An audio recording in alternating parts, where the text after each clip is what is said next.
உங்களுக்குள்ள மன குழப்பம் இருக்கா? சாத்தானுக்கு பயங்கர சந்தோஷம். உங்களுடைய மனசுல ஒரு தெளிவில்லாம இருக்குமா? அதுல அவிசுவாசம், சந்தேகம், இருமனுங்கிற விதைகளை விதைச்சு அவன் உள்ள நுழைஞ்சிருவான். தெளிந்த புத்தி அவசியம். பிசாச ஜெயிக்கணுமா? தெளிந்த புத்தி வேணும். இப்ப அதுதான் மனுஷன்ட இல்ல. இப்ப இருக்கிறதெல்லாம் சுய புத்தி.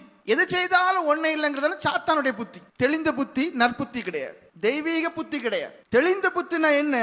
மன குழப்பத்துக்கு இடமே கொடுக்க மாட்டாங்க. அவிசுவாசம், சந்தேகம் போன்றதான கிரியைகளுக்கு இடமே கொடுக்க மாட்டாங்க. தங்களுடைய கண்கள் பார்க்கக்கூடியவைகளை குறித்து தெளிவு இருக்கும். முதல்ல இந்த சிந்தனை எப்படி உருவாகும்? நீங்க பார்க்கக்கூடியவைகளின் மூலம் சிந்தனை உருவாகும், நீங்க கேட்கக்கூடியவைகள் மூலம் சிந்தனை உருவாகும். அப்ப எப்பொழுதுமே கேட்கிறவைகளை குறித்து அதிக ஜாக்கிரதையா இருக்கும். அப்ப உங்களுடைய பேச்சை குறித்து நீங்க ஜாக்கிரதை உள்ளவங்களா இருக்கணும். உங்களுடைய பார்வையை குறித்து அதிக ஜாக்கிரதை உள்ளவங்களா இருக்கணும். ஏன்னா அதுல இருந்து சிந்தனைகள் உருவாகும். நீங்க எடுத்து வைக்கக்கூடிய ஒவ்வொரு அடியை குறித்தும் உங்களுக்கு ஜாக்கிரதை வேணும். ஜாக்கிரதை அர்த்தம் என்ன?